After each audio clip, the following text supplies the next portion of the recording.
أشهد أن لا إله إلا الله وحده لا شريك له وأشهد أن محمدًا عبده ورسوله أما بعد فأعوذ بالله من الشيطان الرجيم بسم الله الرحمن الرحيم ذكر فإن الذكرى تنفع المؤمنین۔ حضرت اقدس محمد مصطفیٰ صلی اللہ علیہ وآلہ وسلم کو اللہ تعالیٰ نے تمام دنیا کی اصلاح کے لیے رحمت بنا کر بھیجا۔ اللہ تعالیٰ نے آپ کو بھیجا تا صدیوں سے بگڑے ہوئوں کو اعلیٰ اخلاق سکھلائے جائیں اور خالق اور مخلوق میں جو دوری پیدا ہو چکی ہے اس کو دور کیا جائے۔ آپ نے سکھلایا کہ اپنے رب کا، اپنے خالق و مالک کا پیار کیسے حاصل کرنا ہے اور اس کی مخلوق کے حقوق کیسے ادا کرنے ہیں۔ آپ کو اللہ تعالیٰ کا یہ حکم تھا کہ ذکر فإن الذکریٰ تنفع المؤمنین، تو نصیحت کرتا چلا جا، یقیناً نصیحت مومنوں کو فائدہ پہنچاتی ہے۔ آپ نے جس ہمدردی اور محبت اور دل سوزی اور محنت سے مسلسل نصیحت کا یہ فرض ادا کیا، اس کا قرآن کریم میں یوں ذکر ہے، لعلک باخع نفسک الا یکونوا مؤمنین۔ اے محمد صلی اللہ علیہ وسلم، کیا تو اس غم سے اپنے تئیں ہلاک کر دے گا کہ یہ لوگ کیوں ایمان نہیں لاتے؟ رسول اللہ صلی اللہ علیہ وآلہ وسلم کی نساء سے براہ راست فیض پانے والے خوش نصیب صحابہ کے واقعات ہمارے پیارے امام حضرت خلیفۃ المسیح الخامس ایدہ اللہ تعالیٰ بنصر العزیز اکثر اپنے خطبات و تقاریر میں بیان کرتے ہیں۔ ایک موقع پر فرمایا، آپ کی نصیحت کا انداز بھی عجیب تھا۔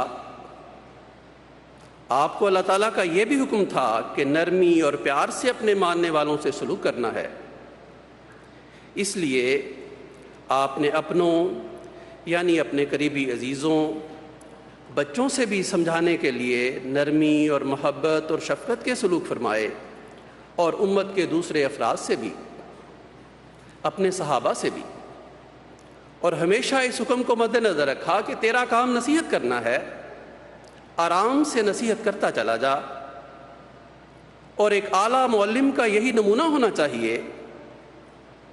آپ نے ہمارے سامنے یہ نمونہ قائم کیا کہ اگر اصلاح معاشرہ کے لیے اعلیٰ معیار قائم کرنے ہیں تو اپنے گھر سے اصلاح شروع کرو، اس کا اثر بھی ہوگا۔ اور اللہ تعالیٰ کا حکم بھی یہ ہے کہ اپنے آپ کو اور اپنے اہل کو آگ سے بچاؤ، ان راستوں پر چلو اور ان کو چلاؤ جو اللہ تعالیٰ کے قرب کی طرف لے جانے والے راستے ہیں، جو اعلیٰ اخلاق حاصل کرنے والے راستے ہیں۔ چنانچہ چھوٹی سے چھوٹی بات کی طرف بھی آپ اپنے گھر والوں کو توجہ دلاتے اور ان کی تربیت فرماتے تھے، لیکن انتہائی صبر سے، حوصلہ سے۔ ایک روایت میں آتا ہے کہ حضرت انس بن مالک رضی اللہ تعالیٰ عنہ روایت کرتے ہیں کہ نبی کریم صلی اللہ علیہ وآلہ وسلم 6 ماہ تک فجر کی نماز کے لیے جاتے ہوئے حضرت فاطمہ رضی اللہ تعالیٰ عنہ کے دروازہ کے پاس سے یہ فرما کر گزرتے رہے کہ اے اہل بیت، نماز کا وقت ہو گیا ہے۔ اور پھر یہ آیت تلاوت فرمایا کرتے تھے کہ انما یرید اللہ لیذھب عنکم الرجس اہل البیت وَيُطَهِّرَكُمْ تَطْهِيرًا کہ اے اہل بیت، اللہ تم سے ہر قسم کی گندگی دور کرنا چاہتا ہے اور تم کو اچھی طرح پاک کرنا چاہتا ہے۔ ایک اور حدیث میں اسی طرح نصیحت کرنے کا ذکر آتا ہے، اور اس سے آپ کے نصیحت کے رنگ اور وصف کا پتہ لگتا ہے۔ حضرت علی رضی اللہ تعالیٰ عنہ بیان کرتے ہیں کہ ایک دفعہ نبی کریم صلی اللہ علیہ وسلم رات کو ہمارے گھر تشریف لائے اور مجھے اور فاطمہ کو تہجد کے لیے بیدار کیا۔ پھر آپ اپنے گھر تشریف لے گئے اور کچھ دیر نوافل ادا کیے۔ اس دوران ہمارے اٹھنے کی کوئی آہٹ وغیرہ محسوس نہ کی تو دوبارہ تشریف لائے اور ہمیں جگایا اور فرمایا اٹھو اور نماز پڑھو۔ حضرت علی کہتے ہیں میں آنکھیں ملتا ہوا اٹھا اور کہا خدا کی قسم، جو نماز ہمارے لیے مقدر ہے ہم وہی پڑھ سکتے ہیں، ہماری جانیں اللہ کے قبضہ میں ہیں، وہ جب چاہے ہمیں اٹھا دے۔ رسول کریم صلی اللہ علیہ وآلہ وسلم واپس لوٹے۔ آپ نے تعجب سے اپنی ران پر ہاتھ مارتے ہوئے میرا ہی فکرہ دہرایا، ہم کوئی نماز نہیں پڑھ سکتے سوائے اس کے جو ہمارے لیے مقدر ہے؟ پھر یہ آیت تلاوت کی وَكَانَ الْإِنسَانُ أَكْثَرَ شَيْءٍ جَدَلًا کہ انسان اکثر باتوں میں بحث کرنے والا ہے۔ تو آپ ڈانٹ بھی سکتے تھے، سرزنش بھی کر سکتے تھے، لیکن بڑے آرام سے نصیحت فرمائی۔ یہ بھی بچوں کو سمجھا دیا کہ یہ تو میں سمجھاتا رہوں گا، بتاتا رہوں گا، بلاتا رہوں گا، میرا کام نصیحت کرنا ہے، اور یہ جو تم نے بات کی ہے یہ غلط ہے۔ انسان کی بہت بحث کرنے کی عادت اچھی نہیں، بحث کرنے کی بجائے اللہ تعالیٰ کے احکامات پر عمل کرنے کی کوشش کرنی چاہیے۔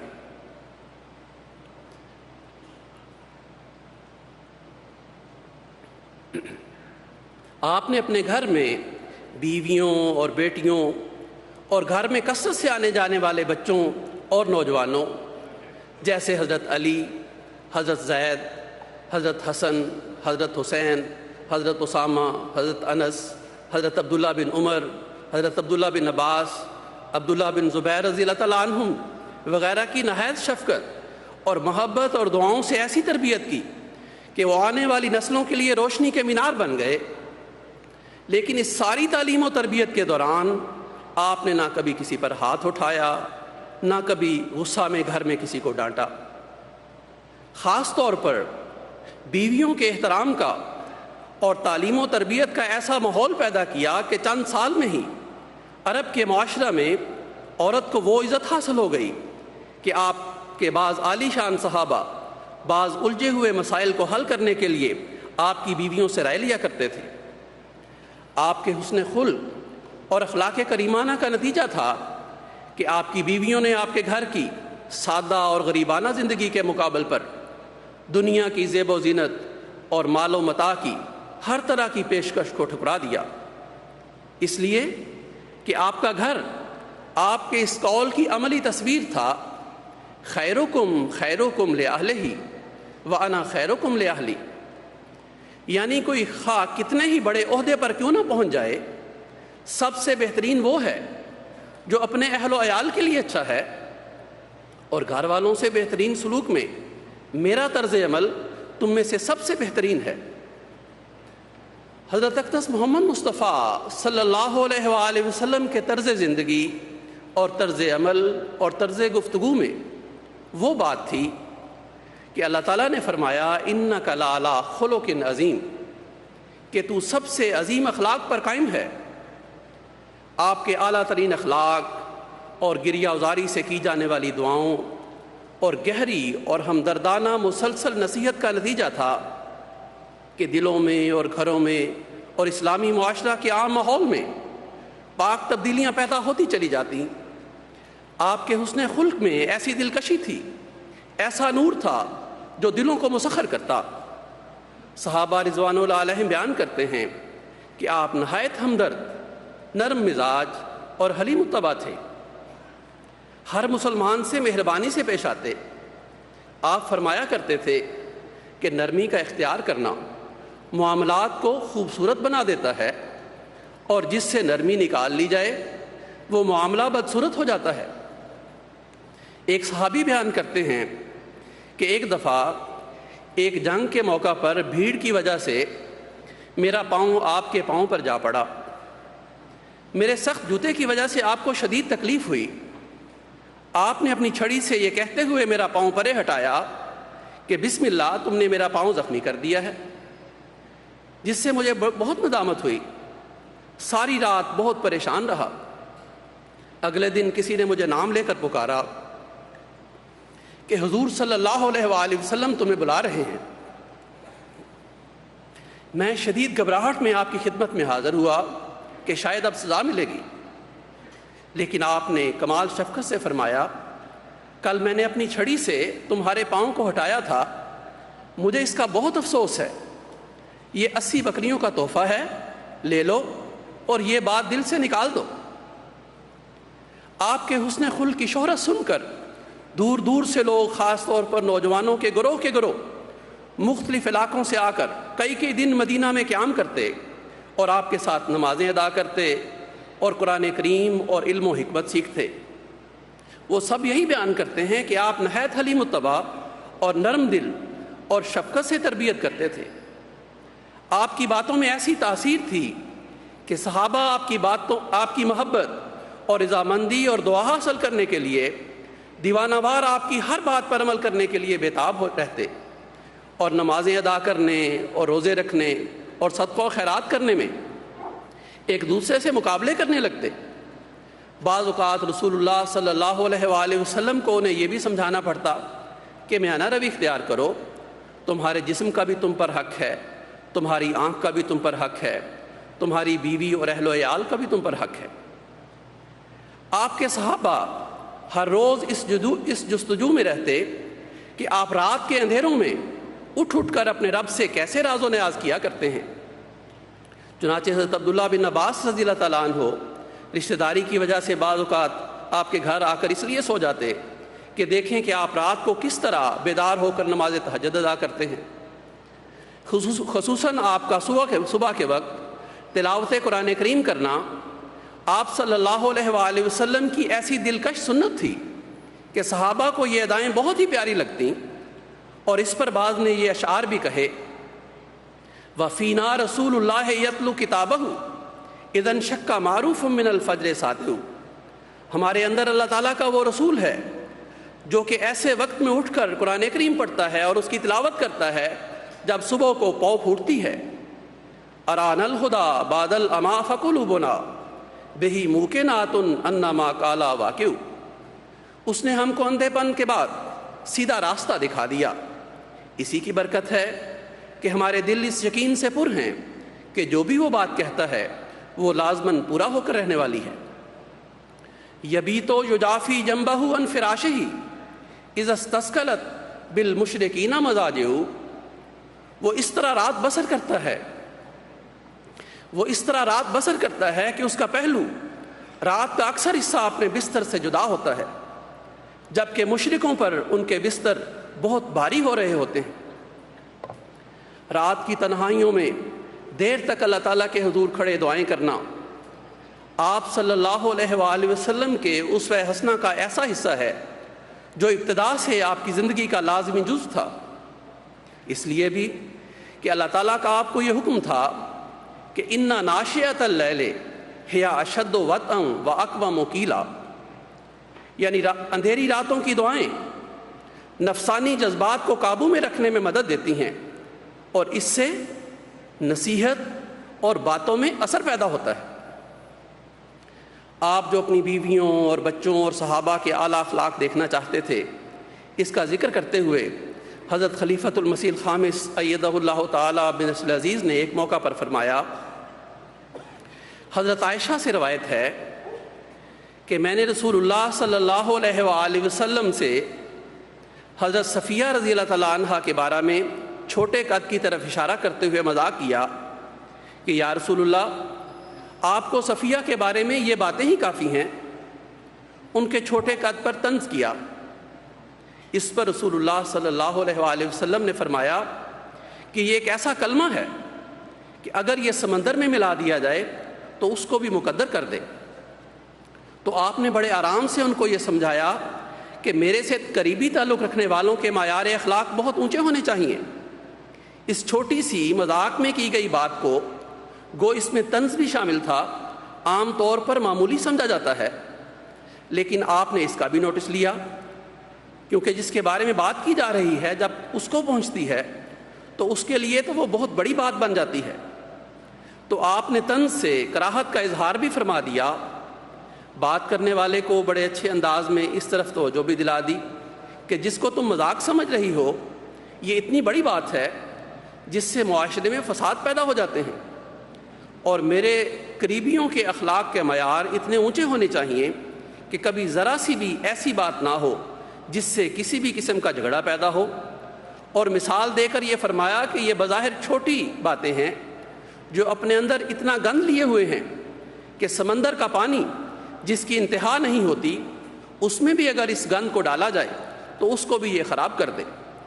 تو یہ ہیں اعلیٰ اخلاق، اور کس خوبصورت طریقے سے آپ نے سمجھایا۔ نیز حضور نے فرمایا کہ ایک اعلیٰ خلق سچ بولنا اور سچ کا قیام ہے، اور جھوٹ سے نفرت ہے۔ اللہ تعالیٰ کی وحدانیت کے قیام کے لیے بھی یہ انتہائی ضروری چیز ہے۔ اللہ تعالیٰ نے شرک اور جھوٹ سے اجتناب کا ایک ہی جگہ ذکر فرمایا ہے، اس لیے آپ بچوں کو بھی پہلا سبق یہی دیا کرتے تھے کہ سچ بولو، اور ماؤں اور باپوں کو بھی یہ کہا کرتے تھے کہ ان کو سچ سکھاؤ۔ اس طرح پر ہر نئے مسلمان ہونے والے کے لیے بھی یہی سبق ہوتا تھا کہ سچائی کو اختیار کرو، ہمیشہ سچ بولو۔ اب سچ کو قائم کرنے کے لیے اور بچوں میں اس کو راسخ کرنے کے لیے کتنا اس کا خیال رکھا کرتے تھے، اس بات کا ایک روایت سے پتہ لگتا ہے۔ عبداللہ بن عامر رضی اللہ تعالیٰ عنہ بیان کرتے ہیں کہ رسول کریم صلی اللہ علیہ وسلم ایک دفعہ ہمارے گھر تشریف لائے۔ میں اس وقت کم سن بچہ تھا۔ میں کھیلنے کے لیے جانے لگا تو میری امی نے کہا، عبداللہ ادھر آؤ، میں تمہیں چیز دوں گی۔ رسول اللہ صلی اللہ علیہ وآلہ وسلم نے فرمایا کہ تم اسے کچھ دینا چاہتی ہو؟ میری ماں نے جواب دیا، ہاں میں کھجور دوں گی۔ آپ صلی اللہ علیہ وآلہ وسلم نے فرمایا کہ اگر تمہارا واقعی یہ ارادہ نہ ہوتا اور صرف بچے کو بلانے کے لیے ایسا کہا ہوتا تو تمہیں جھوٹ بولنے کا گناہ ہوتا۔ اس چھوٹی سی عمر میں حضرت صلی اللہ علیہ وآلہ وسلم کی یہ نصیحت بچے کے ذہن پر نقش ہو گئی۔ اب جس بچے کی اٹھان ایسے ماحول میں اور ان نصیحتوں کے ساتھ ہوئی ہو، وہ کبھی زندگی بھر جھوٹ بول سکتا ہے؟ اور ایسے ہی تربیت یافتہ بچے ہوتے ہیں جو پھر دنیا کو سچائی دکھانے والے بن جاتے ہیں۔ پھر آپ بڑے حوصلے سے برداشت کیا کرتے تھے، اور اگر کوئی انتہائی ناپسندیدہ شخص بھی آپ کے پاس آ جاتا، اس سے بھی آپ کبھی بد اخلاقی سے پیش نہیں آئے۔ اگر کوئی غلط حرکت کر جاتا تھا تو اس کو بھی بڑے اچھے طریقے سے برداشت کر لیا کرتے تھے۔ بعض دفعہ بعض بدو گاؤں کے لوگ آیا کرتے تھے جو بعض حرکتیں کر جاتے، اور صحابہ کو اس پر بڑا غصہ چڑھا کرتا تھا، لیکن آپ صلی اللہ علیہ وآلہ وسلم نہایت اچھے طریقے سے سمجھا دیتے تھے، لیکن کبھی غصہ نہیں کیا۔ ایک روایت میں ذکر آتا ہے، حضرت ابو ہریرہ رضی اللہ تعالیٰ عنہ بیان کرتے ہیں کہ ایک دفعہ مسجد میں ایک اعرابی آیا اور وہیں پیشاب کرنے بیٹھ گیا۔ لوگ اس کی طرف لپکے۔ حضور صلی اللہ علیہ وآلہ وسلم نے لوگوں کو منع کرتے ہوئے فرمایا، اس کو چھوڑ دو، اور جہاں اس نے پیشاب کیا ہے وہاں پانی کا ڈول بہا دو۔ تم لوگوں کی آسانی کے لیے پیدا کیے گئے ہو، نہ کہ تنگی کے لیے۔ ایک دوسری روایت میں یہ ہے کہ بعد میں وہ بدو رسول اللہ صلی اللہ علیہ وآلہ وسلم کے اخلاق کریمانہ کا ہمیشہ تذکرہ کیا کرتا تھا، اور کہتا تھا کہ رسول کریم صلی اللہ علیہ وآلہ وسلم پر میرے ماں باپ قربان ہوں، آپ نے کس طرح محبت سے مجھے سمجھایا، مجھے کوئی گالی نہیں دی، سرزنش نہیں کی، مارا پیٹا نہیں، بلکہ آرام سے سمجھا دیا۔ تو دیکھیں، ایک ان پڑھ کو پیار سے سمجھانے سے ہی اس کی کایا پلٹ گئی۔ حضور نے فرمایا، پھر پڑوسی ہیں، پڑوسی سے اچھا سلوک کرنا اتنا بڑا خلق ہے کہ جبرائیل علیہ السلام نے ہمیشہ ہی مجھے پڑوسی سے حسن سلوک کی تاکید کی ہے، یہاں تک کہ مجھے خیال پیدا ہوا کہ وہ اسے وارث ہی نہ بنا دے۔ اتنی اہمیت ہے پڑوسی کے ساتھ حسن سلوک کی۔ پھر حکام کی اطاعت ہے، اس بارے میں آپ نے ہمیشہ ہی تاکید فرمائی اور فرمایا کہ حکام کی اطاعت کرنا تمہارا فرض ہے اور اعلیٰ اخلاق کا یہ تقاضا ہے اور اچھا شہری ہونے کا یہ تقاضا ہے کہ اپنے افسر کی اطاعت کرو۔ کوئی حبشی غلام بھی تمہارا امیر مقرر ہو جائے، تمہارا افسر مقرر ہو جائے تو اس کی اطاعت کرو، اور پھر جس ملک میں رہ رہے ہو، جس کے شہری ہو، اس سے محبت کرنے کے بارے میں فرمایا کہ وطن سے محبت ایمان کا حصہ ہے۔ اس لیے جہاں یہ اخلاق تقاضا کرتے ہیں کہ اپنے افسروں کی اطاعت کرو اور اپنے وطن سے محبت کرو، وہاں یاد رکھو یہ چیزیں ایمان کا حصہ بھی ہیں۔ اس لیے ایک مسلمان کو جس ملک میں بھی وہ رہ رہا ہے، ملکی قانون کی پابندی کرتے ہوئے امن اور سکون سے رہنا چاہیے۔ پھر افسروں کو بتایا کہ تمہارے اعلیٰ اخلاق کیا ہیں۔ اس وقت تمہارے اعلیٰ اخلاق قائم ہوں گے جب تم اپنے آپ کو قوم کا خادم سمجھو گے اور قوم کی خدمت کے لیے اپنی تمام تر صلاحیتیں بروئے کار لاؤ گے، اپنے ذاتی فوائد حاصل کرنے کی بجائے لوگوں کی خدمت کی طرف توجہ دو گے، تو تبھی تم اچھے افسر اور اچھے لیڈر کہلا سکتے ہو۔ آپ نے بین الاقوامی امن کے قیام کے لیے بھی نصائح فرمائیں۔ فرمایا کہ جب تمہارے پاس کسی بھی قوم کا کوئی معزز شخص آئے تو اس کی تعظیم کرو۔ آپ کے بارے میں یہ بات مشہور تھی کہ آپ کسی بھی قوم کے ایلچی کو کسی طرح کی بھی تکلیف نہیں پہنچاتے تھے، بلکہ آپ نے اپنے آخری دنوں میں بطور وصیت یہ تاکید فرمائی کہ جب تمہارے پاس کسی بھی قوم کے نمائندے آئیں تو ان کو تحائف دیا کرو، ان کو تحائف دیا کرنا جیسا کہ میں دیا کرتا ہوں۔ آپ صلی اللہ علیہ وآلہ وسلم نے تہذیب و تمدن سے کوسوں دور جہالت پر فخر کرنے والی قوم میں اصلاح کا کام کیا، جہاں نہ کوئی سکول تھا نہ مدرسہ۔ آپ نے گھر میں اٹھنے بیٹھنے، سونے جاگنے، گفتگو کرنے اور حصول علم کے آداب سے لے کر ملکوں اور قوموں اور دنیا پر حکمرانی کے سب آداب نہایت شفقت اور محبت سے سکھائے۔ مکہ مدینہ کی چھوٹی چھوٹی بظاہر سادہ اور پسماندہ بستیوں میں آپ سے تربیت پانے والوں نے اپنے وقت میں ایران اور روم اور مصر اور شام اور دجلہ و فرات کے گرد بسنے والے جاہلانہ اور ظالمانہ معاشروں کو بدل کر ان میں علم و عرفان کے ایسے چشمے جاری کیے جو پھر صدیوں تک کل نوع انسان کو صراط مستقیم دکھانے کا کام کرتے رہے۔ آپ کے شاگردوں نے مشرق و مغرب کی علمی و ادبی اور مذہبی دنیا کی کایا پلٹ دی، بلکہ اگر یہ کہا جائے تو بالکل سچ اور درست ہے کہ آج بھی دنیا کے پاس انسانی رشتوں کے تقدس کو بحال کرنے اور معاشرے کے مختلف طبقات میں محبت و پیار پیدا کرنے کے لیے آپ کی تعلیم اور آپ کے اسوہ کے علاوہ کوئی لائحہ عمل ہی موجود نہیں۔ نہ یورپ کا فلسفہ ٹوٹتے ہوئے گھرانوں اور خاندانوں کو جوڑ سکتا ہے، نہ مشرقی رسوم و رواج گھروں میں امن قائم کر سکتے ہیں، نہ دنیا کی بڑی سے بڑی یونیورسٹیوں کے پاس وہ نصاب ہے جو آئندہ نسلوں کو، ماں باپ اور بہن بھائیوں کو آپس میں محبت و پیار کے ہنر سکھا سکے۔ آپ کی نصائح معاشرے میں سائنس کے قوانین کی طرح عمل کرتی ہوئی نظر آتی ہیں۔ جیسے آپ نے فرمایا جنت ماں کے قدموں تلے ہے۔ آپ نے فرمایا جنت ماں کے قدموں تلے ہے اور باپ جنت کا دروازہ ہے۔ ماں باپ اگر بچوں کے لیے راتوں کو اٹھ اٹھ کر گریہ وزاری سے دعائیں کرتے چلے جائیں تو ان کی دعائیں بچوں کی زندگیوں میں عظیم الشان انقلاب لے آتی ہیں۔ یہی وہ سب سے قیمتی اور محفوظ خزانہ ہے جو دعاؤں کی شکل میں ماں باپ آسمان پر جمع کرتے چلے جاتے ہیں، جو پھر اپنے اپنے وقت پر اولاد کے کام آتا چلا جاتا ہے۔ پھر آپ نے یہ بھی فرمایا اکرموا اولادکم واحسنوا ادبہم، یعنی بچوں سے عزت سے پیش آؤ اور ان کی تربیت کرتے ہوئے ان کے عزت نفس کا خیال رکھو۔ اب بچوں کی تربیت میں اگر عزت نفس کا خیال نہ رکھا جائے تو اچھی سے اچھی بات، اچھی سے اچھی نصیحت بھی ان کو ہلاکت کے گڑھے میں دھکیلنے والی بن جاتی ہے اور وہ تربیت کرنے والوں سے بھاگنے لگتے ہیں۔ پھر آپ نے فرمایا سلام کو رواج دو، بھوکوں کو کھانا کھلاؤ اور معاشرے سے بھوک کو جو کئی طرح کے جرائم کی جڑ ہے مٹاؤ، رشتہ داروں سے اس نے سلوک کرو۔ فرمایا وَصَلُّوا بِاللَّيْلِ وَالنَّاسُ نِيَامٌ تَدْخُلُوا الْجَنَّةَ بِسَلَامٍ، راتوں کے ایسے وقت میں اٹھ کر نماز ادا کرو جب کہ لوگ سوئے ہوئے ہوں، تو تم بڑے آرام سے جنت میں داخل ہو جاؤ گے۔ یہ ایسی نصائح ہیں کہ ہر گھر کو، ہر شہر کو امن کا گہوارہ بنا سکتی ہیں۔ آپ کی بظاہر چھوٹی چھوٹی باتیں جو بچپن سے ہی اگر محبت اور پیار سے بار بار کانوں میں پڑتی رہیں، تو وہ سکون جس کی تلاش میں بچے، بوڑھے، جوان، مرد، عورتیں گھروں سے باہر سڑکوں اور گلیوں اور کلبوں میں مارے مارے پھرتے ہیں، وہ سکون ان کو گھروں میں ہی میسر آ جائے۔ آپ نے اپنی امت کو یہ بات بھی راسخ کروائی کہ اللہ تعالیٰ کو یہ بات شدید ناپسند ہے کہ تم وہ بات کہو جو کرتے نہیں۔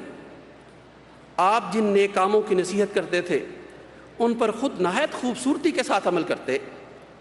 جس طرح عبادت اور دعاؤں میں آپ کا قدم سب سے آگے تھا، اسی طرح خدمت خلق کے دوسرے کاموں میں بھی آپ سب سے آگے ہوتے۔ مدینہ میں کوئی خطرہ محسوس ہوا تو سب سے پہلے گھوڑے پر سوار ہو کر اکیلے ہی حفاظت کے اقدامات کے لیے نکل کھڑے ہوتے۔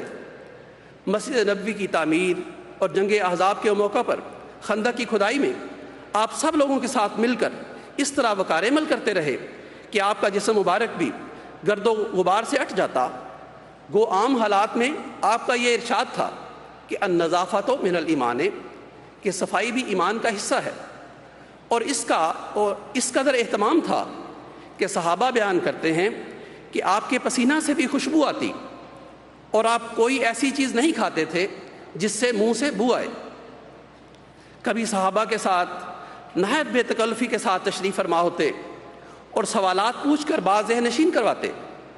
ایک دفعہ پوچھا، بتاؤ وہ کون سا درخت ہے جس کی مثال بالکل مومن جیسی ہے، جس کا پھل بھی مفید، جس کی گٹھلی بھی مفید، جس کے پتے بھی مفید، جس کا تنا بھی مفید، گویا اس کی ہر چیز فائدہ مند ہے۔ پھر خود ہی بتایا وہ کھجور ہے۔ گویا ایک مومن مسلمان کو نوع انسان کے لیے ایسا ہی مفید وجود ہونا چاہیے۔ بعض اوقات مثالیں دے دے کر نیکی کے راستے ذہن نشین کرواتے۔ فرمایا اچھے دوست کی مثال خوشبو بیچنے والے کی سی ہے، اس کے پاس جاؤ تو خوشبو خرید لو گے، ورنہ خوشبو تو مفت میں آئے گی۔ اور برا دوست آگ کی بھٹی دھونکنے والے کی طرح ہے، اس کے پاس جاؤ گے تو کپڑے جلیں گے، ورنہ اس کی بدبو سے طبیعت خراب ہوگی۔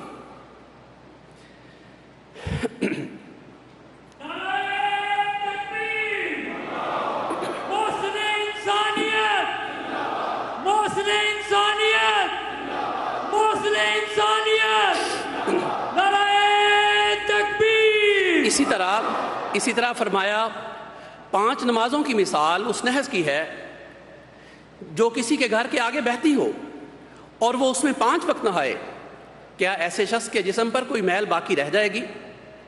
گویا باوضو ہو کر 5 وقتہ نماز اہتمام سے ادا کرنے سے ہر طرح کی ظاہری و باطنی گندگیوں سے انسان پاک و صاف ہو جاتا ہے۔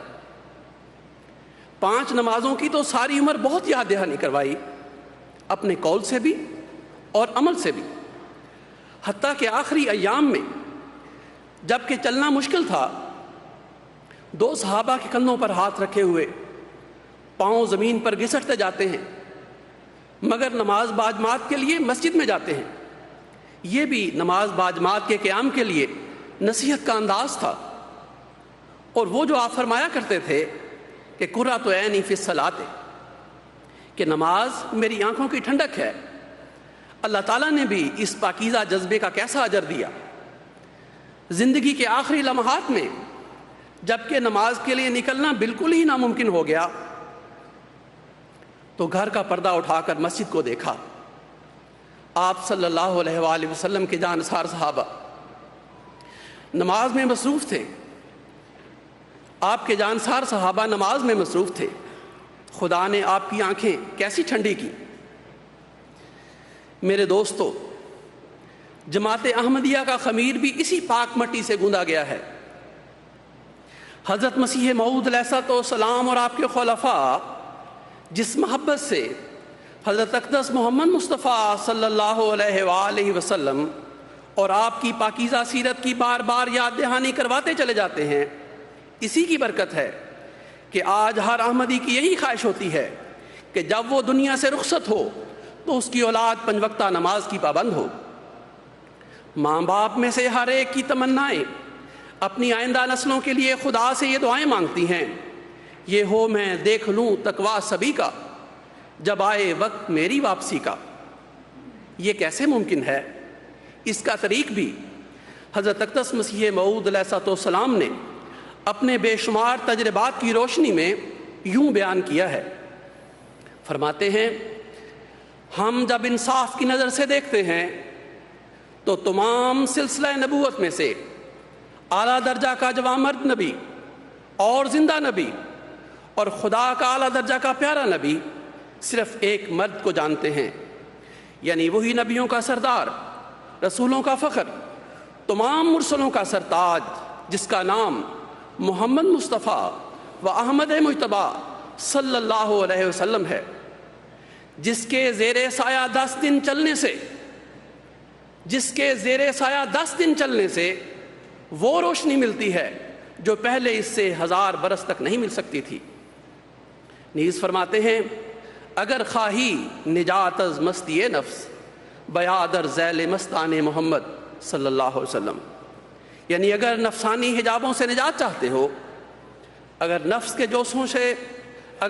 جوشوں سے جو کئی طرح کے غم و غم اور مصیبتوں کا باعث بنتے ہیں امن میں آنا چاہتے ہو، تو محمد مصطفیٰ صلی اللہ علیہ وآلہ وسلم کے عشاق میں شامل ہو جاؤ اور اصلاح نفس اور تربیت اولاد کے لیے محمد رسول اللہ صلی اللہ علیہ وآلہ وسلم کے اسوہ کو اپناؤ اور اپنے گھروں کو گریہ ازاری سے کی جانے والی دعاؤں اور قرآن کریم کے پڑھنے پڑھانے اور سننے سنانے سے پر کر دو، اور آپ صلی اللہ علیہ وآلہ وسلم کی پرحکمت باتوں اور نصائح کو محبت اور شفقت سے سوتے جاگتے درود اور سلام پڑھ پڑھ کر بچوں کے کانوں اور دلوں میں ڈالتے رہو، جس سے نصیحت میں جان پیدا ہوگی اور آسمان سے برکتیں نازل ہوں گی، کیونکہ آپ کی رحمت آج کے زمانے کو بھی اپنے دامن میں سمیٹے ہوئے ہے۔